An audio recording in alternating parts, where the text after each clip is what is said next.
भगवान के 10-10 पुत्र और एक एक पुत्री हुए हैं। आगे इन्हीं 10 पुत्रों के, इन 10-10 पुत्रों के भी 10-10 पुत्र और एक एक पुत्री आगे भी हुए। भैया हिसाब किताब अपने आप लगाते रहना, मैथमेटिक्स वाले आप अपने आप जानो। 1,61,080 भगवान के पुत्र हुए हैं, उनके 10-10 और हो गए। सब मिला जुला के परिवार बढ़ता बढ़ता 56 करोड़ यदुवंशी हो गए। इतना बड़ा परिवार हो गया है और पूरा परिवार भगवान की द्वारिका नगरी में रहता है। भगवान भी कभी कभी शिक्षा देने के लिए लीलाएं करते हैं। एक दिन रुक्मणी जी बड़ी सेवा में थी। रुक्मणी जी और भगवान द्वारिकाधीश कन्हैया एक कक्ष में थे। भगवान ने रुक्मणी जी को बुलाया और कहा, रुक्मणी जी एक बात कहूं, बुरा मत मानना। रुक्मणी जी ने कहा, कहिए ना स्वामी, आप क्या कहना चाहते हैं। भगवान ने कहा, तुमको कभी कभी लगता तो होगा, तुम इतनी सुंदर, इतनी बढ़िया राजकुमारी, तुम्हारे लिए तो शिशुपाल तक का रिश्ता आ रहा था, चेदी नरेश था। मैं सांवला सलोना, गांव का रहने वाला, ग्वाला, युद्ध में रणछोड़ के नाम से भी मुझे प्रसिद्ध कर दिया गया। मैं युद्ध छोड़ के भाग गया। ना मैं सुंदर हूं। कभी कभी तो तुम्हें भी लगता होगा ना कि एक गलत फैसला कर लिया। रुक्मणी जी कुछ नहीं बोली। भगवान बोले, रुक्मणी जी, कहां साक्षात लक्ष्मी का आप स्वरूप हो। आपके सौंदर्य के लिए तो अनेक देवता तैयार रहते हैं आपके दर्शनों को। मैं तो आपके सामने कुछ भी नहीं हूं और अभी भी मौका है। आप कहो तो मैं शिशुपाल से बात चलाऊं वापस। महाराज इतना कहने की देर थी। भगवान तो भाई, पति को पत्नी से कभी कभी मनोरंजन कर लेना चाहिए। हमारे वेद भैया तो करते रहते हैं, ये तो है मस्त मौला। लेकिन रुक्मणी जी जैसी उनकी पत्नी है, ऐसे ही हमारी रजनी जी भी हैं। भगवान कृष्ण की पत्नी है रुक्मणी, बहुत प्रेम करती हैं और एकदम निश्चल भाव की हैं। ऐसे ही रजनी जी का स्वभाव भी है। रजनी जी, लक्ष्मी जी, रुक्मणी जी भगवान के कहते ही ऐसा लगा जैसे मूर्छा आ गई। भगवान को उस दिन तो अपना चारों हाथों से चतुर्भुज रूप में प्रकट होना पड़ा। दौड़ के गए, रुक्मणी जी को चक्कर आया। गिरने से पहले एक हाथ से संभाला, एक हाथ से पंखा कर रहे हैं, एक हाथ से जल छिड़क रहे हैं, एक हाथ से सिर सहला रहे हैं। भगवान इतना प्रेम करते हैं। देखो, कन्हैया हमारा सीधा तो है नहीं, उसका स्वभाव है छेड़ने का। एक दिन तो नारद जी को भी शंका हो गई। भगवान को रुक्मणी जी के प्रेम का पता चला तो समझ में आ गया कितना प्रेम है। एक दिन नारद जी को भी लगा कि भगवान का इतना बड़ा परिवार, कहीं से लड़ाई झगड़े की आवाज ही नहीं आती, ये कैसा प्रेम। अरे बाबा बन के सोए नहीं और शादी करके रोए नहीं तो फायदा क्या। थोड़ा बहुत तो खटपट होनी चाहिए। बाबाओं वाली मस्ती हम नारद जी आनंद में घूमते हैं, भगवान का इतना बड़ा परिवार, कहीं कुछ खटपट सुनने में ही ना आ रही। तो जरा चेक तो करें कितना प्रेम है। रुक्मणी जैसे है कि बाकियों को भी इतना ही प्रेम है। सब परिवार में इतना आनंद कैसे है। एक दिन सत्यभामा जी के महल में नारद जी पहुंचे। मैया राम राम, द्वारिकाधीश जी की जय हो। नारायण नारायण। जैसे ही पहुंचे सत्यभामा जी, अरे आइए नारद जी महाराज, आइए आइए बैठिए, कैसे आना हुआ प्रभु। नारद जी बोले, भाई कैसे की तो बात मत पूछो, हम तो देखते हैं आजकल द्वारिकाधीश रुक्मणी जी के साथ ही ज्यादा दिखाई पड़ रहे हैं। सब जगह वहीं रहते हैं और बाकी रानियों के साथ, खासकर आप जैसी सुंदर तो पूरे क्षेत्र में कोई भी नहीं है। इतना कह ही रहे थे कि भगवान पूजा कक्ष में बैठे घंटी बजाने लगे। अरे नारद जी, हमारी भी आरती हो गई है, क्या कह रहे हो। नारद जी को लगा अरे ठाकुर जी तो यहीं विराजमान है, यहां तो भिड़ाने आए थे ठाकुर जी पहले से यहां उपस्थित है। भगवान बोले देखो बैठो बैठो नारद जी, आज बहुत बढ़िया समय आए, मैं आरती पूजा कर रहा था, सत्यभामा व्यवस्था कर रही थी, आप आए, संत पधारे, बहुत बढ़िया, लो भगवान का भोग लगा हुआ, 2 बढ़िया वाले लड्डू हैं, पाओ प्रसाद। नारद जी बोले अच्छा जैसी आपकी इच्छा भगवान। 2 लड्डू खा गए। सत्यभामा ने जिद की कि लड्डू से काम नहीं चलेगा, भोजन तो करना ही पड़ेगा। नारद जी बोले चलो आपकी जैसी इच्छा है। नारद जी ने भोजन किया। नारद जी को लगा यहां तो दाल गली नहीं, यहां ठाकुर जी अच्छा सत्यभामा के घर में है। कालिंदी के घर में पहुंचे, कालिंदी जी को देखा, अरे कालिंदी जी ठाकुर जी तो सत्यभामा तक ही जब तक बोलते तब तक ठाकुर जी अंदर से रसोई में सब्जियां कटवा रहे थे, अमनियां करवा रहे थे। बोले हाँ नारद जी क्या बोल रहे हो? नारद जी बोले अभी तो मैं सत्यभामा के घर छोड़ के आया हूं इनको, हैं ये तो यहां भी है। नारद जी से भगवान बोले आओ आओ, बहुत अच्छा है नारद जी, कोई बात नहीं, कुछ कह रहे थे, हम दोनों पति पत्नी साथ में बैठते हैं, यहीं बैठ के तुम समझा दो जो समझाना है। नारद जी तो बेचारे नीची नजर करके बोले नहीं मैं तो दर्शन करने आ गया था। भगवान बोले बहुत बढ़िया हुआ आए हो, तो कालिंदी जी इनको भोजन की प्लेट लगाओ, थाली लगाओ इनके लिए, संत पधारे हैं, कोई संत हमारे घर का अन्न पा जाए, प्रसाद पा जाए तो समझो बहुत बड़ा सौभाग्य है। साधु हमारे घर में कुछ लेने नहीं आते, ये तो साक्षात ईश्वर। हम भंडारे करवाते क्यों मालूम है? तीर्थों में जाके भंडारे इसलिए करवाते हैं, क्या पता कौन से वेश में, संत वेश में भगवान स्वयं आपका अन्न प्रसाद लेने आ जाए, भगवान ही आते हैं, या पता नहीं कौन सा अद्भुत संत है जो हमारा प्रसाद पा जाए। स्वामी प्रेमानंद जी को सुनता हूं कभी कभी, वाराणसी की गलियों में घाट पर बैठे रहते थे, जो भोजन में भिक्षा में मिल गया प्रसाद पा लिया, क्या पता हमारे भंडारे में भी कोई ऐसा दिव्य संत, उन जैसा स्वामी जी जैसा कोई भिक्षा वृत्ति वाला संत प्रसाद पा जाए।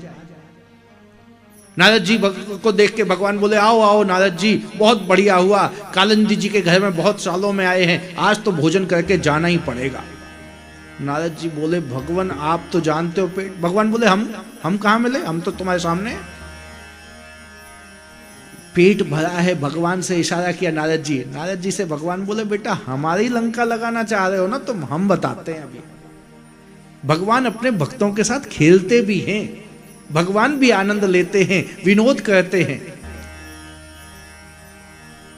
नारद जी को लगा कि आज लगता है ये पिछले गेट से चुपचाप आ गए हैं और भोजन नहीं किया ना, तो ये तो भगवान से कालिंदी गुस्सा हो ना हो, मुझसे जरूर नाराज हो जाएगी कि मैं सत्यभामा के घर में खाता हूं, मैं रुक्मणी जी के घर में खाता हूं, आज कालिंदी जी के घर में पाना ही पड़ेगा।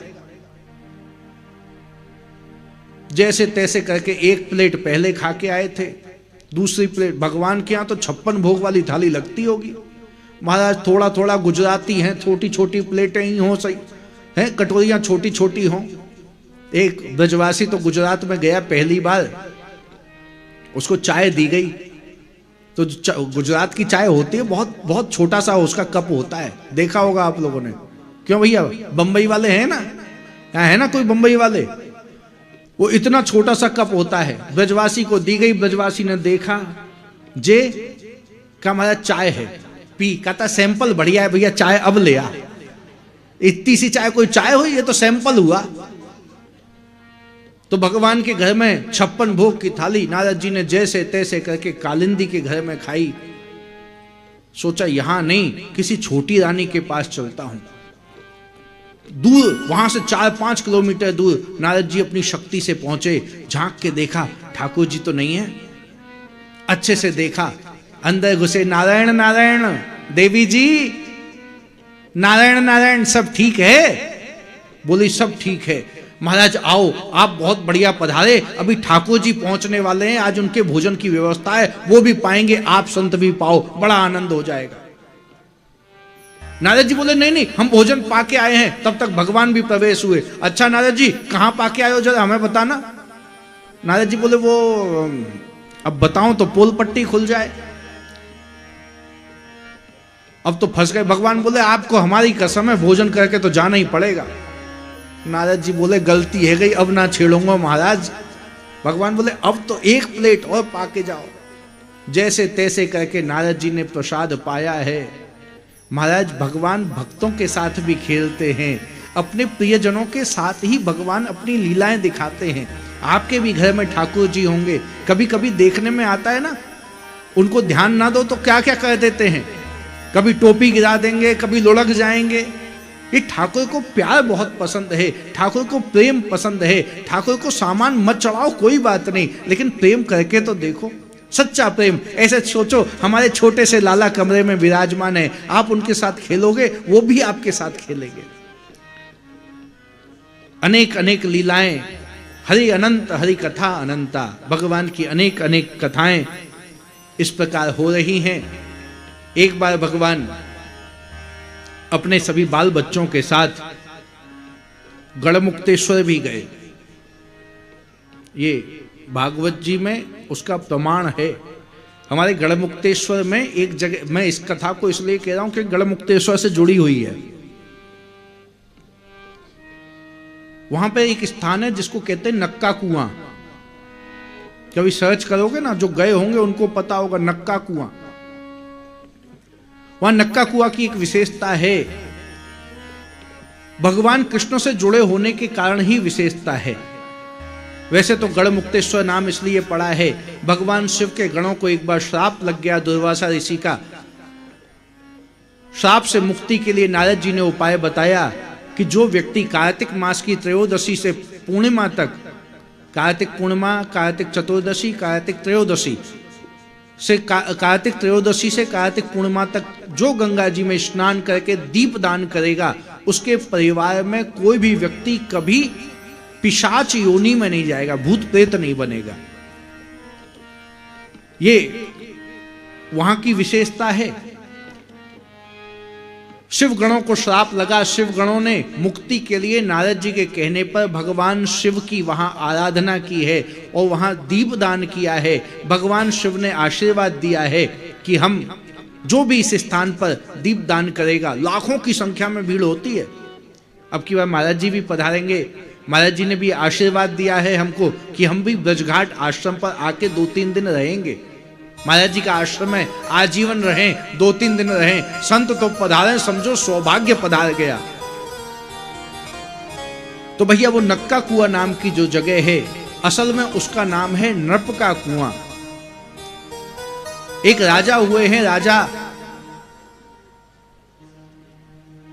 इक्ष्वाकु वंश के, इक्ष्वाकु के पुत्र हैं राजा नृग। नृग का कुआं नाम है उस जगह का।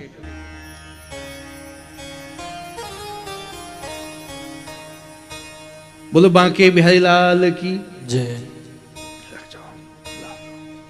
क्या है, आज पूर्णता दिवस है, विश्राम दिवस है, तो भगत भी आते जाते रहेंगे, कथा भी चलती रहेगी। चूंकि समय के साथ हमको भी ध्यान रखना है, बार बार कीर्तन करवाएंगे तो है गयो काम, समय भी ना बचेगो। और जय हो। ये सब वेद जी के प्रिय जन हैं, सबको बहुत बहुत आशीर्वाद। जो कथा में पधारे सभी को बहुत आशीर्वाद है। जय हो। भैया अब किसी को आना हो ना, जब भजन चल रहा हो उस समय सब जिसको आना हो समय से आ जाना, नहीं तो 4 बजे के बाद जब व्यासपीठ पर, जो 4 बजे के बाद व्यासपीठ पर पूजन होगा, व्यास पूजन होगा, उस समय जिसको भी आना हो वो तिलक करने आ सकता है। लेकिन तब आना जब भजन चल रहा हो या 4 बजे के बाद, जब हम इस कथा का विश्राम, पूज्य श्री भागवत जी का विश्राम कर दें, महाराज जी का आशीर्वाद हम सभी को प्राप्त हो जाए, उसके बाद सभी के लिए खुल जाएगा, कोई भी आ सकता है। बोलो भागवत भगवान की।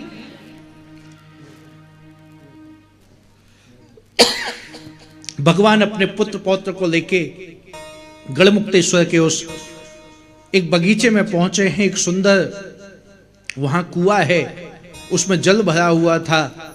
खेलते खेलते भगवान के पुत्र पौत्रों की गेंद उस कुएं में गई।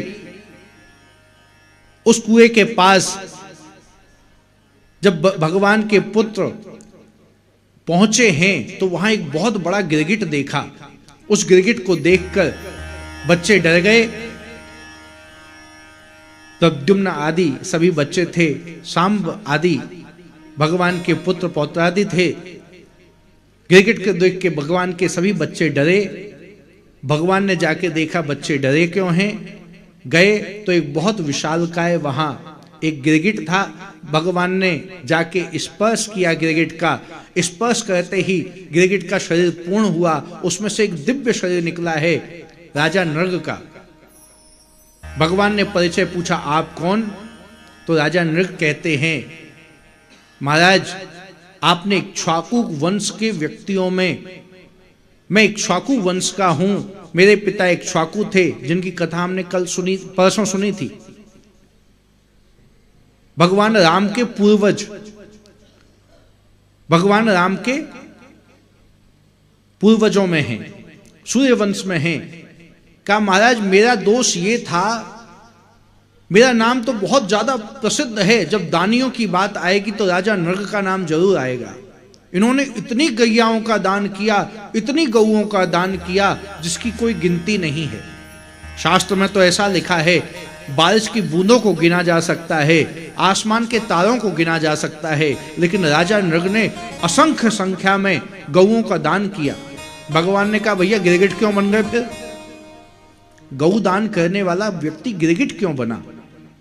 राजा नृग ने कहा गौदान तो वैसे सबको करना चाहिए, गौदान ना कर सको तो गौ सेवा में सहयोग करना चाहिए।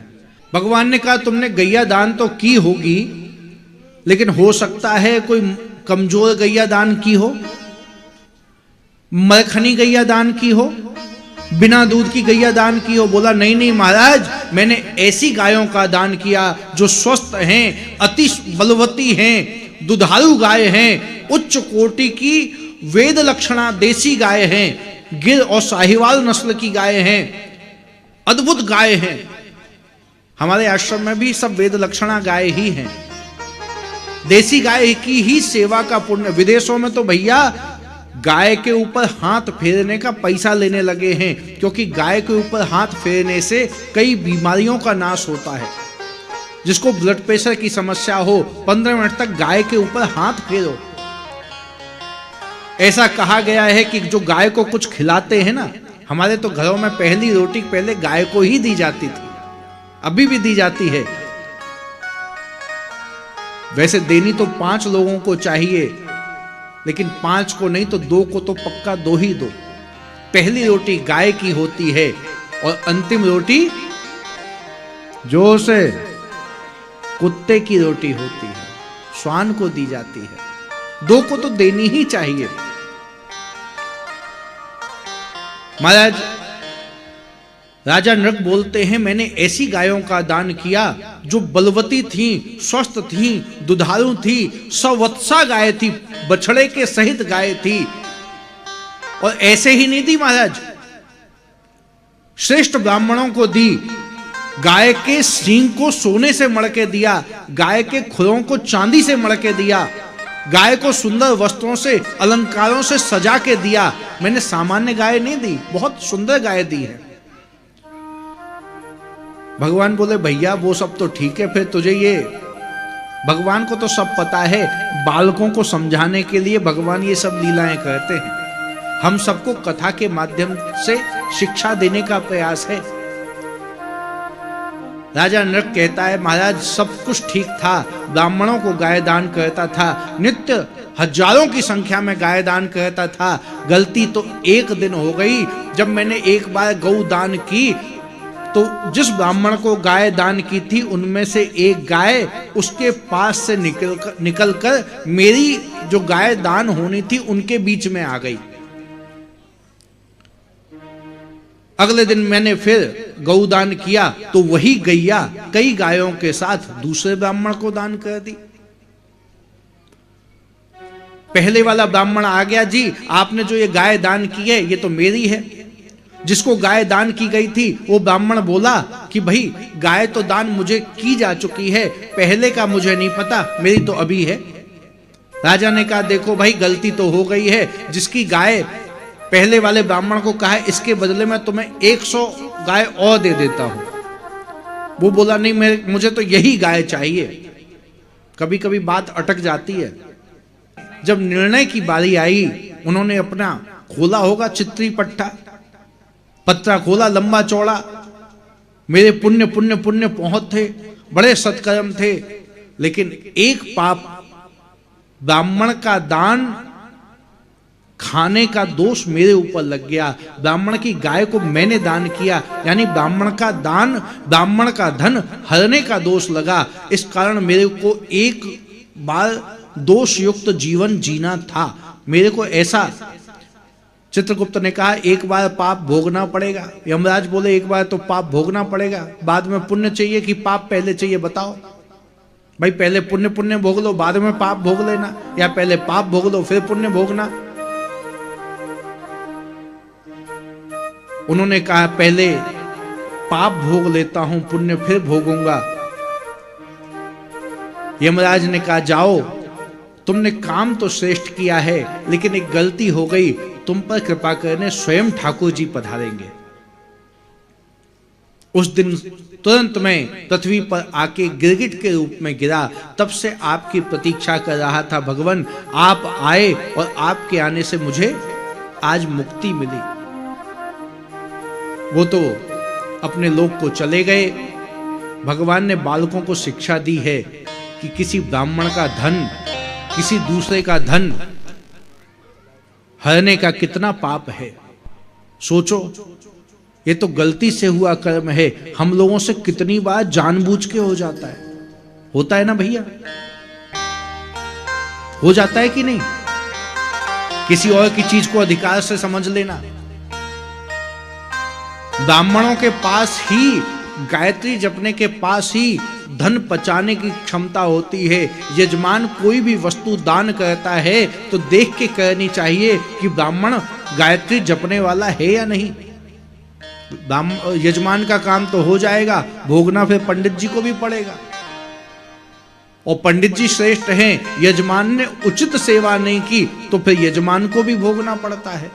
अब कहो महाराज इस चक्कर में थोड़ा सत्कर्म करें कि नहीं करें? शास्त्र तो कहता है अपना 5 हिस्से करने चाहिए, 1 हिस्सा धर्म के काम में उपयोग करना चाहिए। तो भैया कितने लोग हैं जो 20% अपना धन सत्कर्म में खर्च करते हैं? नाए जेब ते कभी कभी 5 को नोट निकल आवे ना, अब तो ज्यादा है गए, चलो 50-100 है गए, तो जाते जाते मंच तक मन बदल जाता है कि जेब चढ़ाएं कि 20 वालों ही चढ़ा दें। मनुष्य का स्वभाव है ना, मंच की बात नहीं, कहीं भी मन हुआ इस बार गौशाला में हम 5,000 रुपया देंगे, इस बार 3,000 रुपया देंगे, लेकिन जाते जाते मन बदल गया कि अरे यार बहुत जगह करना पड़ता है, यही सेवा तो हर जगह है, 500 ही दे हमें। मनी तो है, बेटी के यहां देते देते हाथ रुक जाता है। और अपने खास व्यक्तियों को देना हो तो, अच्छा पार्टी में लुटाना हो तो, क्यों जी? ये गांव ग्रामीण माताओं में इतना चलन नहीं है, शहर में तो वो एक किटी पार्टी होती है माताओं की, ये शहर वाली सब जानती हैं? किटी पार्टी होती है महाराज। ग्रामीण महिलाएं इकट्ठी होती हैं तो कहीं ना कहीं भजन कीर्तन हो जाता है, लेकिन शहर की महिलाएं जब इकट्ठी होती हैं तो आजकल तो बदलाव आया है, कुछ भजन कीर्तन होने लग गया है, लेकिन किटी पार्टी वाला सिस्टम बहुत खराब है। हमारा जीवन भी बहुत कीमती है, जीवन का समय भी बहुत कीमती है। समय को दान करना है तो सही जगह करना चाहिए, धन का दान भी सही जगह करना चाहिए, तन की सेवा का दान भी सही जगह करना चाहिए, और किसी के दान में से गड़बड़ी नहीं करनी चाहिए। नहीं तो वो गिरगिट बना एक दोष के कारण, हमारे ऊपर तो कितने सारे दोष हैं, तो चिंता लग जाती है कि नहीं? लगती तो होगी। वही तो भागवत जी में समझाया गया है, चिंता करो, गलतियों को सुधारो और भगवान के नाम का आश्रय ले लो। भगवान के नाम के आश्रय से अनंत जन्मों के पाप समाप्त हो जाते हैं जब नाम का सहारा हो जाता है। संत दरस जिमि पातक टरहि, संतों के चरण में जाके बैठो, हमारे अनेक अनेक जन्मों के पापों से हमें मुक्ति मिल जाती है। लेकिन उसके बाद पाप करोगे तो फिर कुछ ज्यादा ही मिलेगा फल। बोलो बांके बिहारी लाल की। भगवान ने अनेक अनेक लीलाएं हुई हैं, भगवान के पुत्र पौत्रादिक का विवाह हुआ है,